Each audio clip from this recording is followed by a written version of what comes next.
नमस्कार। दिन भर की खबरों का हर अपडेट और फॉलोअप लेकर मैं हूं आपके साथ महिमा सिंह कंवर। खबरों की खबर हो या फिर खबरों पर असर, हमारे संवाददाता खबरों के पीछे दौड़ते हैं दिन भर। ग्राउंड जीरो से सीधी खबर बताएंगे जनता रिपोर्टर्स।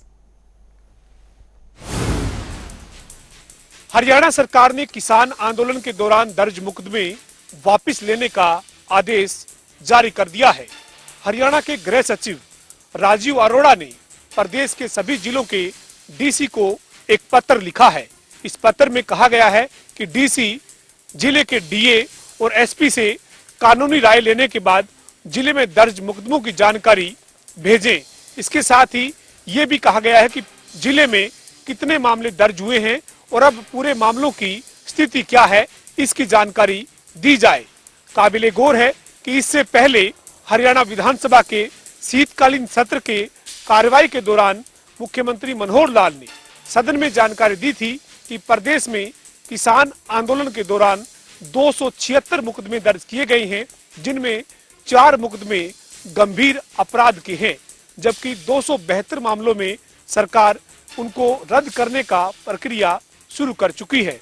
इसके साथ ही मुख्यमंत्री मनोहर लाल ने उस दौरान ये भी जानकारी दी थी कि प्रदेश में जो किसान आंदोलन के दौरान मौत होने वाले किसान हैं, उनका सरकार के पास आंकड़ा 46 लोगों का है, जबकि किसान संगठनों के नेता हरियाणा के किसानों की संख्या 73 बता रहे हैं। ऐसे में मुख्यमंत्री मनोहर लाल ने उस दौरान ये साफ किया था कि सरकार के पास जब सही तथ्य मरने वाले किसानों का आएगा, उसके बाद सरकार मुआवजा देने पर भी आगे का फैसला विचार करेगी।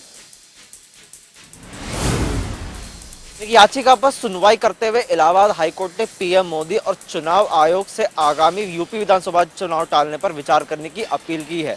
हाईकोर्ट ने ओमिक्रॉन के बढ़ते मामलों पर चिंता जताते हुए कहा कि राजनीतिक दल अपनी रैलियों में लाखों की संख्या में भीड़ जुटा रहे हैं, जिससे कोरोना नियमों का पालन करना मुश्किल होगा और अगर स्थिति काबू से बाहर जाती है तो हालात दूसरी लहर से भी भयंकर हो सकते हैं। एक याचिका पर सुनवाई करते हुए इलाहाबाद हाईकोर्ट ने प्रधानमंत्री मोदी और चुनाव आयोग से आगामी यूपी विधानसभा चुनाव टालने पर विचार करने को कहा है। एकल जज की बेंच ने कोरोना के नए ओमाइक्रॉन वेरिएंट के बढ़ते मामलों को देखते हुए ये टिप्पणी की है। हाईकोर्ट ने कहा कि प्रधानमंत्री मोदी और चुनाव आयोग सभी राजनीतिक रैलियों पर प्रतिबंध और यूपी चुनाव को अगले कुछ महीने तक टालने पर विचार करें। हाईकोर्ट की बेंच ने कहा कि सभी राजनीतिक पार्टियों लाखों की संख्या में लोगों को रैलियों में जुटा रही है और ऐसे समय में कोरोना नियमों का पालन करना संभव नहीं है। कोर्ट ने आशंका जताई है कि अगर इसे रोका नहीं गया तो दूसरी लहर से भी भयानक स्थिति पैदा हो सकती है। तो आपको बता दें कि यूपी चुनाव को टालने की यहां पर अपील की गई है, क्योंकि जो कोविड का संक्रमण है लगातार बढ़ता ही जा रहा है और बढ़ते मामलों को लेकर ये अपील की गई है कि प्रधानमंत्री मोदी यूपी चुनाव टालने पर फिलहाल विचार करें। इलाहाबाद हाई कोर्ट की पीएम और इलेक्शन कमीशन से अपील है कि चुनाव टालने की अपील उनकी तरफ से की गई, क्योंकि देश भर में अब उत्तराखंड में सियासी तूफान अब थमता नजर आ रहा है। उत्तराखंड के पूर्व सीएम हरीश रावत ने शुक्रवार को राहुल गांधी के साथ उनके आवास पर मुलाकात की। मुलाकात के बाद वह काफी खुश नजर आए, जिसके बाद हरीश रावत ने बयान दिया कि कदम कदम बढ़ाए जा, कांग्रेस के गीत गाए जा। इससे यह साफ माना जा रहा है कि आने वाले चुनाव में हरीश रावत चुनाव प्रचार का चेहरा हो सकते हैं।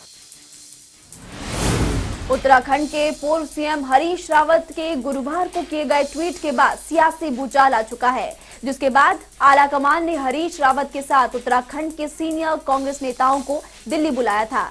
इसके बाद शुक्रवार को दिल्ली में राहुल गांधी से उनके आवास पर हरीश रावत संग उत्तराखंड कांग्रेस नेताओं की बैठक हुई। राहुल गांधी के आवास पर हुई इस बैठक में नेता प्रतिपक्ष प्रीतम सिंह के साथ ही दूसरे नेता भी शामिल हुए। बैठक से बाहर निकलने के बाद वो काफी खुश भी नजर आए। बैठक के बाद मीडिया के बात करते हुए हरीश रावत ने कहा कि मैं उत्तराखंड में चुनाव प्रचार का चेहरा बनूंगा। उनके इस बयान के बाद साफ हो चुका है कि आलाकमान ने उनकी मांग को फिलहाल मान लिया है। तो चुनाव प्रचार का चेहरा बनूंगा, ये बात रावत की तरफ से कही गई, क्योंकि उत्तराखंड में सियासी तूफान लगातार बढ़ता जा रहा है। इसमें बड़ा सवाल यह है कि कब ये जो तूफान है वो थमेगा। और राहुल गांधी के आवास पर दरअसल बैठक हुई और बैठक के बाद नेता प्रतिपक्ष प्रीतम सिंह भी इस बैठक में मौजूद रहे। हरीश रावत इस बैठक के बाद काफी खुश नजर आए।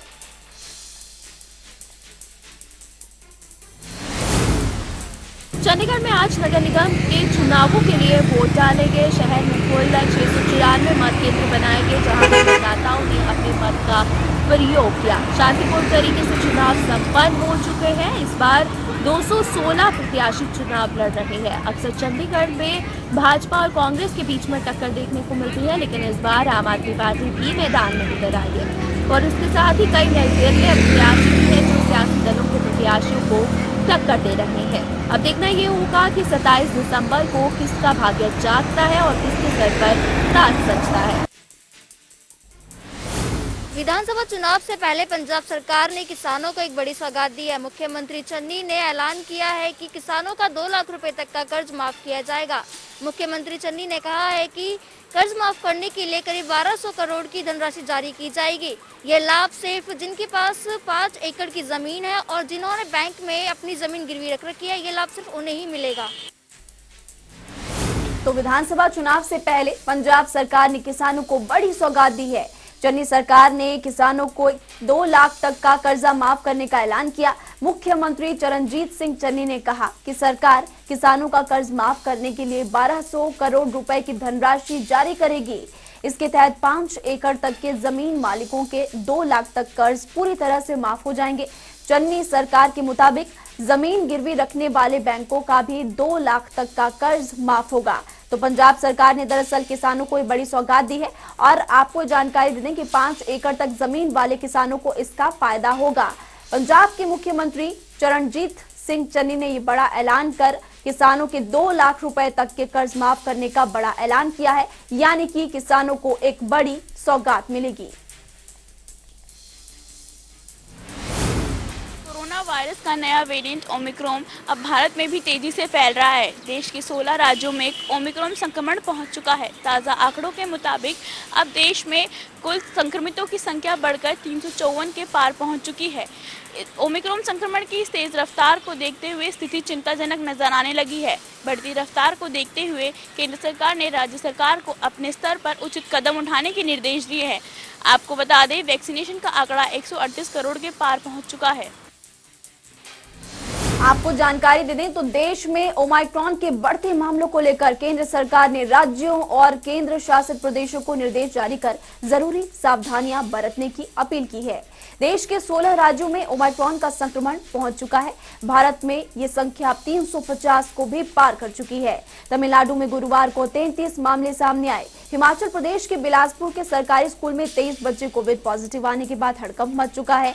संक्रमण के खतरे को देखते हुए केंद्र ने राज्यों से कहा कि वैक्सीनेशन प्रोग्राम में और ज्यादा तेजी लाई जाए। कई राज्य सरकार की ओर से प्रदेश में नाइट कर्फ्यू भी लागू किया गया है। तो ऐसे में जनता टीवी भी तमाम दर्शकों को सावधान करता है कि ओमाइक्रॉन लगातार फैलता जा रहा है और ऐसे में सावधानी बरतना ही एकमात्र उपाय है। नए साल और क्रिसमस के जश्न पर कोरोना का नया वेरिएंट पानी फेरता नजर आ रहा है। ऐसे में नए साल के जश्न को मनाने के आतुर लोगों को सरकार ने नसीहत देते हुए एक बड़ा फैसला किया है। सरकार ने फैसला किया है कि 25 दिसंबर रात 11 बजे से सुबह 5 बजे तक नाइट कर्फ्यू लगाने का फैसला किया है। सरकार का कहना है कि मास्क और 2 गज की दूरी का पालन करें और जो भी सरकारी गाइडलाइन जारी की जा रही है उसका भी पालन करें। शादियों में भी 200 से ज्यादा लोगों की जाने की अनुमति नहीं होगी। साथ ही दुकानों में बिना मास्क का आप एंट्री नहीं कर सकते हैं। साथ ही सरकार का कहना है कि नाइट कर्फ्यू के साथ हम 5 बजे तक ही गाड़ियों को और लोगों के भीड़ इकट्ठा करने पर भी पाबंदियां लगाई जा रही हैं। नए जश्न को लेकर और नए साल को लेकर प्रशासन और शासन अलर्ट मोड पर नजर आ रहा है। कोरोना के नए वेरिएंट ओमिक्रॉन को लेकर जिला जेल प्रशासन पूरे अलर्ट पर है। इसके लिए जेल के अंदर बंद सभी बंदियों के स्वास्थ्य की जांच कराई जा रही है। फिलहाल जेल के अंदर एक आधुनिक वैन के साथ, जहां पर डॉक्टरों की टीम भी है, जो टीबी के मरीज हैं जिनके अंदर टीबी के लक्षण है जेल के अंदर बंदियों के, उनके स्वास्थ्य की जांच की जा रही है। जिला जेल के एसपी संजीव पात्र ने बताया कि डीजीपी जेल के निर्देशानुसार जो जेल में बंदी हैं इनके स्वास्थ्य की जांच की जा रही है। उन्होंने कहा कि फिलहाल एक कैंप लगाया गया है जिसके अंदर टीबी के मरीजों की जाँच करी जा रही है, जिसमें कि शुरुआती जो खांसी के लक्षण थे उनकी जाँच की जा रही है। अगर कोई भी रोगी इस प्रकार के जाँच के अंदर सामने आएंगे उनका इलाज भी शुरू करवाया जाएगा। साथ ही उन्होंने कहा कि कोरोना को लेकर भी जेल के अंदर पूरी व्यवस्थाएं दुरुस्त की गई हैं। जहां अस्पताल के अंदर एक आइसोलेशन वार्ड बनाया गया है तो वहीं अलग से कोरोना का वार्ड भी जेल के अंदर बनाया गया है। साथ ही उन्होंने कहा मास्क, सैनिटाइजर से लेकर जो भी कोरोना के जो नियम हैं उनकी पालना भी जेल के अंदर की जा रही है और किसी प्रकार की स्थिति ऐसी होती है उससे निपटने के लिए भी तैयार हैं। फिलहाल उन्होंने कहा कि जो स्वास्थ्य शिविर के अंदर टीबी के मरीजों की जाँच की जा रही है और इसके बाद जो है HIV और अन्य स्वास्थ्य कैंप भी लगाए जाएंगे ताकि बंदियों का जो स्वास्थ्य है उसकी जांच समय समय पर होती रहे। कोरोना के नए वेरिएंट ओमिक्रॉन को लेकर जिला प्रशासन पूरी तरह से सख्ती के मूड में दिखाई दे रहा है। कोरोना की तीसरी लहर की संभावना को देखते हुए जिला प्रशासन के अधिकारी एवं स्वास्थ्य विभाग के अधिकारी लोगों से ज़्यादा वैक्सीनेशन कराने की अपील कर रहे हैं। हर घर दस्तक अभियान भी चलाया जा रहा है ताकि कोरोना का टीका लगवाए बिना एक भी व्यक्ति न रहे। खुदा ना खास्ता अगर ओमिक्रॉन देश में आता है तो उससे ज़्यादा खतरा ना हो, इसलिए वैक्सीनेशन ही इससे लड़ने का सबसे बड़ा हथियार है। ओमिक्रॉन की अगर बात करें तो इसे देखते हुए राज्य सरकार ने अभी से ही 1 तारीख से सख्ती बरतनी शुरू कर दी है और साफ कह दिया है कि जो व्यक्ति दोनों डोज नहीं लगवाएगा उसे सार्वजनिक स्थानों पर जाने की इजाज़त नहीं दी जाएगी। जम्मू कश्मीर में एक बार फिर आतंकवादियों ने कायराना हमले को अंजाम दिया। जम्मू कश्मीर और अनंतनाग में 2 अलग-अलग आतंकी घटनाओं में एक आम नागरिक और एक पुलिसकर्मी की मौत हो गई। वहीं दोनों घटनाओं की जिम्मेदारी लश्कर-ए-तैयबा के संगठन TRF ने ली है। वहीं अधिकारियों का कहना है कि पूरे इलाके को घेर लिया गया है और हमलावरों की तलाश जारी है। जम्मू कश्मीर में 1 घंटे के अंदर 2 आतंकी हमले हुए। आपको बता दें कि पहला हमला श्रीनगर के ईदगाह में आतंकियों ने एक शख्स पर फायरिंग की। इस हमले में शख्स की मौत हो गई। इस घटना के 1 घंटे बाद आतंकियों ने अनंतनाग में पुलिस अफसर पर फायरिंग कर दी, जिस दौरान पुलिसकर्मी ने घायल होने के बाद अस्पताल में दम तोड़ दिया। दोनों हमलों की जिम्मेदारी लश्कर-ए-तैयबा का मुखौटा संगठन माने जाने वाले द रेजिस्टेंस फ्रंट ने ली है। अधिकारी ने कहा कि इलाकों को घेर लिया गया है, हमलावरों की तलाश फिलहाल जारी है। तो कश्मीर में 1 घंटे में 2 आतंकी हमले हुए। ऐसे में आपको जानकारी दे दें कि इलाके में सर्च ऑपरेशन जारी है और ये कायराना हरकत एक बार फिर से जम्मू कश्मीर में आतंकियों की सामने आई है। इसको लेकर अब सुरक्षा एजेंसियां अलर्ट मोड पर है। वाले में क्रेशर जोन खुलवाने की मांग को लेकर क्रेशर एसोसिएशन वहां पर काम करने वाले हजारों मजदूर, कर्मचारी, ट्रक चालक, ट्रांसपोर्टर 2 दिन से दादरी के लघु सचिवालय में भूख हड़ताल पर बैठे हैं। उनकी मांग है कि क्रेशर जोन को चालू किया जाए। इसी कड़ी में आज चरखी दादरी से निर्दलीय विधायक सोमवीर सांगवान भी उनके बीच पहुंचे और अपना समर्थन दिया। इस दौरान उन्होंने बताया कि मुख्यमंत्री से विधानसभा सत्र में इस बारे में बात की गई तो उन्होंने आश्वासन दिया था कि जल्द ही क्रेशर जोन खुलवा दिया जाएंगे। आपको बता दें कि पिछले काफ़ी समय से क्रेशर जोन चालू करवाने की मांग को लेकर क्रेशर एसोसिएशन लगातार प्रदर्शन कर रही है और क्रेशर एसोसिएशन को दादरी के सामाजिक धार्मिक संगठनों ने भी अपना समर्थन दिया हुआ है। उनकी मांग है कि जल्द से जल्द क्रेशर जोन खोला जाए ताकि यहाँ पर काम करने वाले मजदूर, कर्मचारी अपना लालन पोषण कर सकें। क्रेशर जोन बंद होने की वजह से यहाँ के क्षेत्र में क्रेशर व अन्य सामग्री, भवन निर्माण सामग्री के भाव बढ़ गए हैं, जिससे आमजन को परेशानियों का सामना करना पड़ रहा है। बल्लभगढ़ में टाटा कंपनी के अधिकारियों के साथ मिलकर पुलिस ने छापेमारी करते हुए भारी मात्रा में नकली टाटा नमक और हार्पिक ब्रांड का सामान बरामद किया है। घटना फरीदाबाद के बल्लभगढ़ इलाके की है, जहां आदर्श नगर थाना पुलिस ने टाटा कंपनी के अधिकारियों के साथ मिलकर छापेमारी की और कई जगह पर भारी मात्रा में नकली टाटा नमक और हार्पिक बरामद किया। इस मौके पर टाटा कंपनी के अधिकारियों ने बताया कि उन्हें सूचना मिली थी कि फरीदाबाद के बल्लभगढ़ इलाके में नमक और नकली हार्पिक सामान बनाया जा रहा है। यह धोखाधड़ी की जानकारी उन्होंने फरीदाबाद के पुलिस कमिश्नर को दी, जिसके बाद संबंधित विभाग के अधिकारियों की तरफ से छापेमारी की गई। साथ ही टाटा कंपनी के अधिकारी ने बताया कि मौके पर बनाए जाने वाले नकली नमक और अन्य सामान सेहत के लिए भी हानिकारक है। अपनी मांगों को लेकर आंगनबाड़ी वर्करों ने आज 17वें दिन भी पूरी तरह से हड़ताल रखी और आज भी नारनौल लघु सचिवालय में यहां धरना दिया और धरना देकर के सरकार विरोधी जमकर नारेबाजी की। आंगनबाड़ी वर्करों की अगर हम माने तो पिछले लंबे समय से इनकी मांगे लंबित है। सरकार ने आश्वासन भी दिया था, लेकिन आश्वासन के बाद में आज तक उन मांगों को नहीं माना गया है। साथ ही आंगनबाड़ी वर्कर की हम बात करें तो इनकी मुख्य मांग है कि इन्हें सरकारी कर्मचारी घोषित किया जाए, क्योंकि सरकार ने इनसे वादा किया था, ऐसा आंगनबाड़ी वर्करों का कहना है।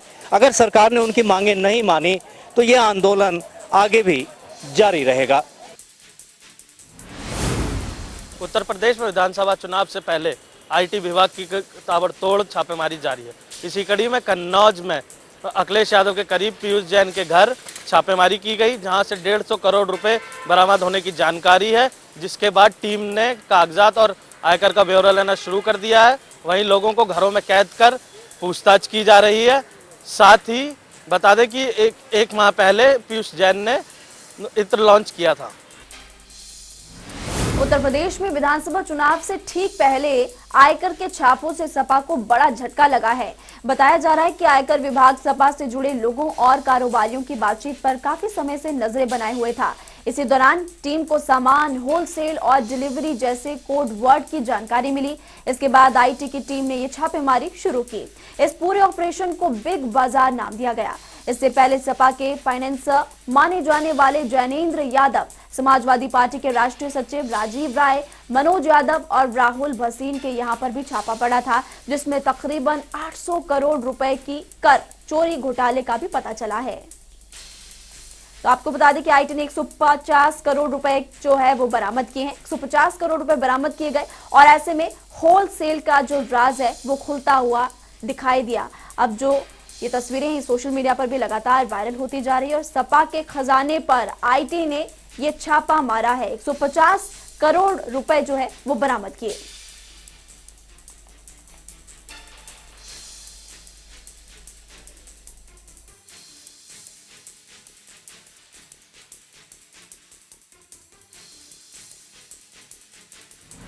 विश्व भर में छोटी काशी के नाम से प्रसिद्ध मंडी में शिवधाम का काम जोरों पर है।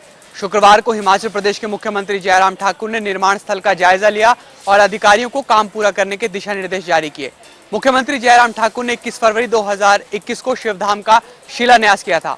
9.5 हेक्टेयर की भूमि में बन रहा शिवधाम करीब 150 करोड़ की लागत से पूरा होगा और इसमें 12 ज्योतिर्लिंगों की प्रतिकृतियां भी स्थापित की जाएंगी। उत्तर प्रदेश में सांस्कृतिक राजधानी के नाम से विख्यात छोटी काशी मंडी में विकास को नए आयाम देने वाले भव्य दिव्य शिवधाम का काम जोरों शोरों से चल रहा है। मंडी के कांगनीधार में 9.5 हेक्टेयर क्षेत्र में 150 करोड़ रुपए से बन रहा दिव्य शिवधाम भव्यता में किसी अजूबे से कम नहीं होगा। हिमाचल प्रदेश के सीएम जयराम ठाकुर ने शुक्रवार को निर्माण स्थल का निरीक्षण कर कार्य की प्रगति का जायजा लिया। इस दौरान सीएम जयराम ठाकुर ने संबंधित अधिकारियों को जरूरी आदेश भी दिए और मुख्यमंत्री ने इस ड्रीम प्रोजेक्ट शिवधाम का 27 फरवरी साल 2021 को मंडी में शिलान्यास किया था। तो तस्वीरें भी आपको फिलहाल दिखा रहे हैं और आपको बता दें कि हिमाचल प्रदेश के मुख्यमंत्री जयराम ठाकुर मंडी दौरे पर है और इस दौरान सीएम जयराम ठाकुर ने खुद इस शिवधाम के काम का जायजा लिया। जल्द से जल्द इस ड्रीम प्रोजेक्ट को पूरा करने के आदेश सीएम जयराम ठाकुर ने दिए हैं और अधिकारियों को सख्त आदेश दिए। 150 करोड़ की लागत से दरअसल शिवधाम बन रहा है और ये भव्य होगा, दिव्य होगा। छोटी काशी के नाम से दरअसल मंडी जिले को जाना जाता है और ऐसे में ये हिमाचल प्रदेश के मुख्यमंत्री जयराम ठाकुर का ड्रीम प्रोजेक्ट है। तो देश भर की तमाम बड़ी खबरें आप तक जनता रिपोर्टर्स ने पहुंचाई। यहाँ पर वक्त हो चला एक छोटे से ब्रेक का। ब्रेक के उस पार भी खबरों का सिलसिला लगातार जारी है। बनी रहिए जनता टीवी के साथ।